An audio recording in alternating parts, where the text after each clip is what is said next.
गायक लाल पिंजर और साथी ग्राम पश्चिमी फुलका थाना गंभीरिया सुजला। आप लोग हमारे भगत ऑडियो और वीडियो ले सकते हैं। जय श्री राम यूट्यूब चैनल पर सर्च मारे, आपको हमारे ऑडियो और वीडियो देखने के लिए और सुनने के लिए मिलेंगे। धन्यवाद।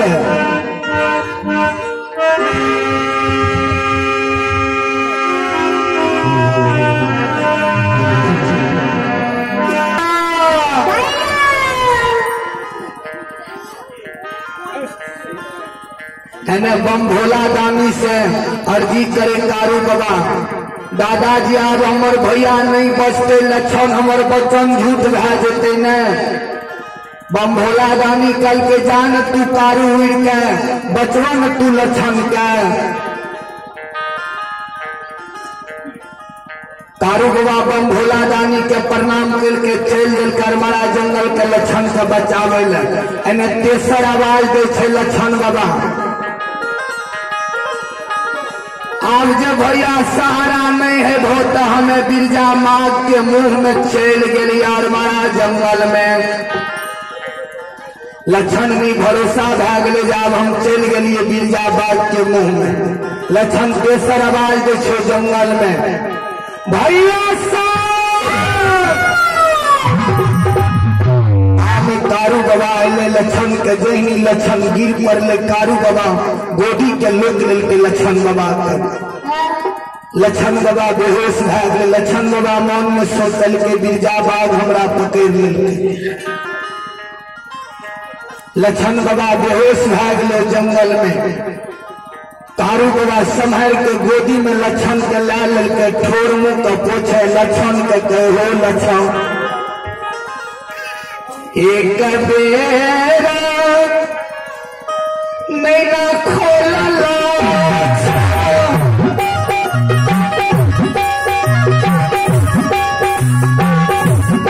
मुख से जा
गैया हो घटला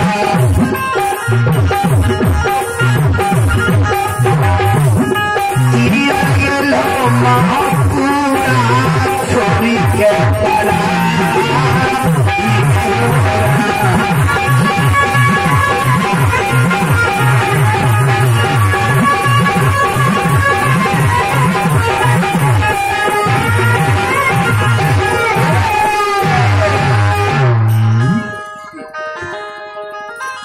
कारू बाबा गोदी के लोग लेके लक्षण के मुंह ठोड़ के पोछे लक्षण के कहे हो लक्षण एक बार नैना खोलन मुख से जवाब करन हम तोर संत भाई छिय तोरा सामना में छिय न।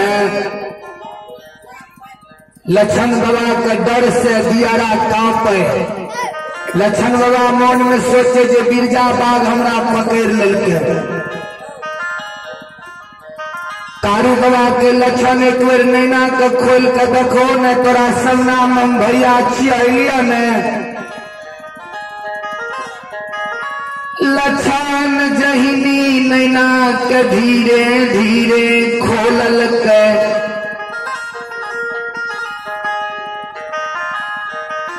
लक्षण जहिनी नैना के खोल के देखे छे तो भैया संत कारू पर नजर पड़े छे।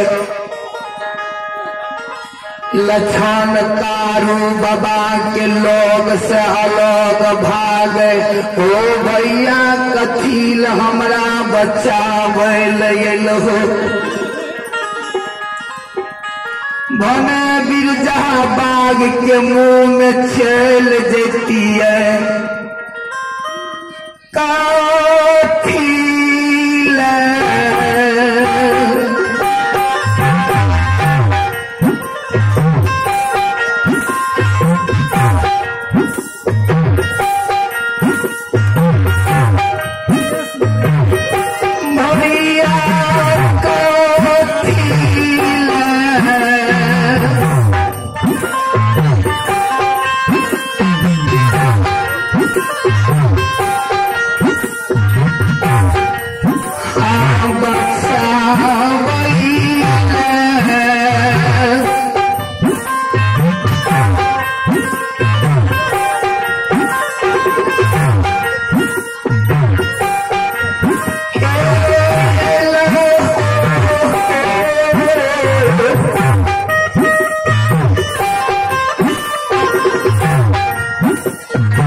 मोहन बिरजा बाग हमारा खा जतियै दुनिया से विदा भै जतियै।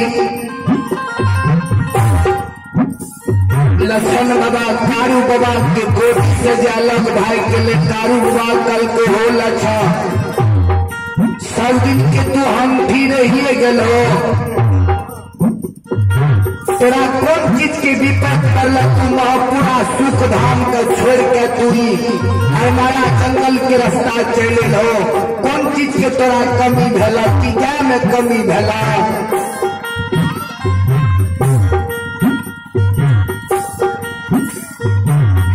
लखन बाबा दूर से अलग जे भाई के ले कारू बाबा जीवनी कहानी सुनावे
सब याद के भूल गल हो सब दिन के हम थी तो हम थिए रह गल हो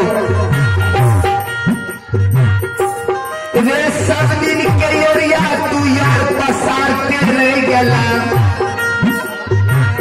तोरा कौन चीज की कमी भलो होलियो न तोरा सामना में तू आवाज गली हमरा काल के मुंह से बचा लियो न। लखन बाबा के जीवनी कहानी के जी याद चले लखन बाबा में कारू बाबा के चरण में गिर गए भैया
श्रोता बंधु चलो समय बहुत कम है, आगा में सड़क बनी पंजार बाबू तैयार है, सबकी निर्धारित समय है, तो कम से कम समय में चलो तनी वो आगा बढ़ा दीजिए। कारू बाबा कल के हो लक्षण, चला महापुरा लौट के कौन चीज के विपैत करला। लक्षण बाबा कल के भैया तो ही पूछे छो,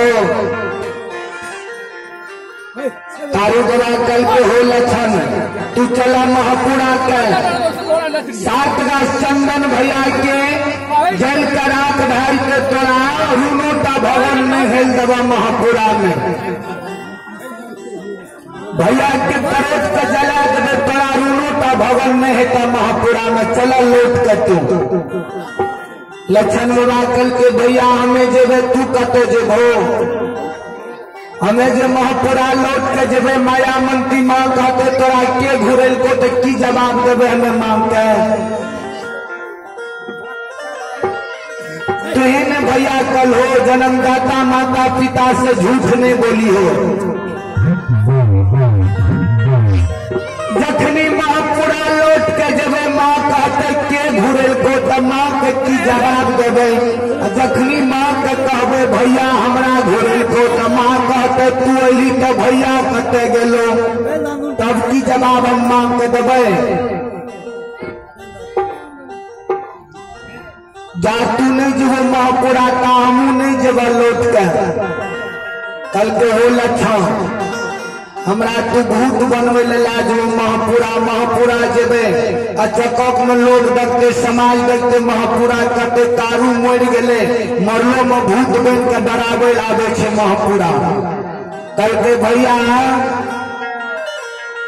सब जाने छे कारू घर के गैया बन गए, लेकिन बड़का भैया के नहीं विश्वास छे। कल के जाने तू भैया के सब चला देर का रात भाई दे तो रूनोटा भवन में है तो। कल के भैया जखनी महापुरा जबे तो माँ कहते के घुरल को तो माँ से झूठ नहीं न बोलबे, माँ के कहबे हमरा भैया घुरल को तो माँ कहते तू अली तो भैया कहते रहो, तब की जवाब देवे माँ के। भैया हो भाभी पूछते जे देवर के घूरे लग भाभियों से झूठ नहीं बोलबे, जा तू नहीं जबो महापुरा ता हम नहीं जबो। कल के चला लक्षण लेट नहीं करी, कल के भैया तू हमरा संग बुलल जबो पौ दर्शन तू थाक जबो, तू गैया बन के जा तू आगा में माँ का दर्शन दे दियो, भाभी के दर्शन दे दियो, लाठा बथान पर गया माता का दर्शन दे दियो। मना सढ़ा बांधो है तो मना सढ़ा के खोल दियो भैया,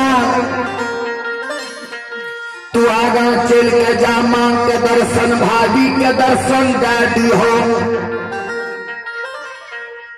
माँ का बल भरोसे जा दियो।